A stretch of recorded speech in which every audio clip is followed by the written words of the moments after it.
بسم اللہ الرحمن الرحیم۔ تمام حاضرین و سامعین السلام علیکم ورحمۃ اللہ وبرکاتہ مغفرہ۔ آئیے کچھ اپنی اور آپ کی اصلاح کا سامان کر لیتے ہیں۔ بسا اوقات رمضان مبارک جیسے میں نے آپ کو کہا کہ گرمی کے ایام میں آتے ہیں،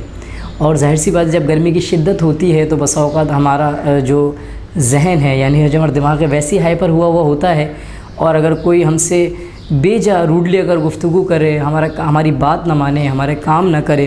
تو دیکھا جاتا ہے کہ جو مطلب پھر وہ روزے کے معاملات کے اندر کہا جاتا ہے، جیسے کہ ہم نے اکثر دیکھا ہے، ہوا بھی ہے اس طرح کا اتفاق کہ کہا جاتا ہے بھائی مثال کے طور پر اگر کوئی کسی کو تنگ کر رہا ہو تو بولا بھائی یار تنگ نہ کیا جائے ورنہ میں اپنا روزہ تمہیں سے کھول لوں گا،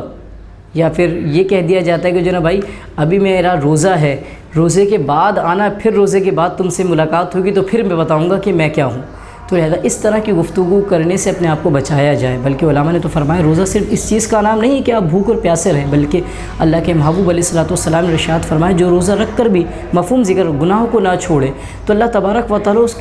اس کی کوئی حاجت نہیں ہے۔ تو یہ لفظ آپ کی اس چیز پر دلالت کرتے ہیں کہ مثال کے ابھی میں روزے دار ہوں تو رکا ہوا ہوں، ابھی میں روزہ رات میں آسان لفظوں میں آپ کے سمجھانے روزے دار ہوں تو انسان ہوں،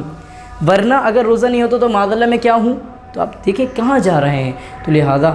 آپ اور ہم یہ رمضان آیا ہے تو صبر کا، محبت کا، ایثار کا کوئی بات نہیں ہے، وہ نہیں جاتا۔ اگر اس مثال کی طرح کوئی اپنا ہوتا اور خاص ہوتا اور جس سے محبت خاص ہو، اگر وہ شخص ہوتا ہے مسلمان آپس میں دوسرے کے لیے بھائی ہیں، ہو جاتا ہے بس اوقات آپ گاڑی چلا رہے ہیں ٹریفک کے اندر کوئی بہت زیادہ آپ کو پیچھے سے سائرن دے رہا ہے،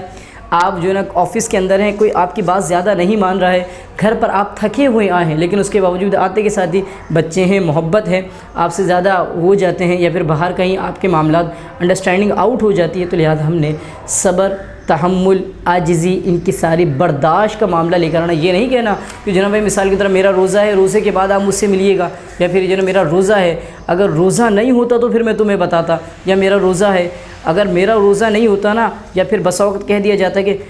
میں روزہ ہی تم سے کھول لوں گا، ذرا خاموش ہو جاؤ، ذرا اپنا لہجہ آرام سے رکھ لو۔ تو ان چیزوں سے بچنا چاہیے۔ کیوں؟ کیونکہ کل بروز قیامت دیکھیں اللہ تبارک و تعالیٰ کو ہمارے بھوکے پیاسے رہنے کی حاجت نہیں ہے، وہ ہمارے دلوں کے حال جانتا ہے کہ ہم یہ معاملات کس لیے رکھ رہے ہیں، اللہ کے لیے۔ فرمایا قرآن کریم الیوم نختم علی افواہہم وتکلمنا ایدیہم وتشہد ارجلہم بما کانوا یکسبون۔ ترجمہ، آج ہم ان کے منہ پر مہر کر دیں گے، قیامت کا معاملہ ہوگا، تمام اعضاء انسان کی گواہی دیں گے کہ مالک اس نے روزہ کس لیے رکھا تھا، تیرے لیے رکھا تھا، یہ کس لیے تھا۔ بلکہ روزہ تو رکھنا ہی ایسا ہے کہ اگر نگاہیں ہیں تو ان کی جو نا شرمساری کی جائے، نگاہوں کی حیا ہونی چاہیے، اگر کان ہے تو غیبت نہیں سننی چاہیے، زبان ہے تو جھوٹ سے اپنے آپ کو بچایا جائے۔ تو اللہ کریم ہم سب کو روزہ رکھ کر گناہوں سے بچنے کی توفیق عطا فرمائے، اور ایک دوسرے کے لیے ایثار کا اور محبت کا، صلہ رحمی کا ہم سب کو اللہ کریم جذبہ عنایت فرمائے۔ آمین۔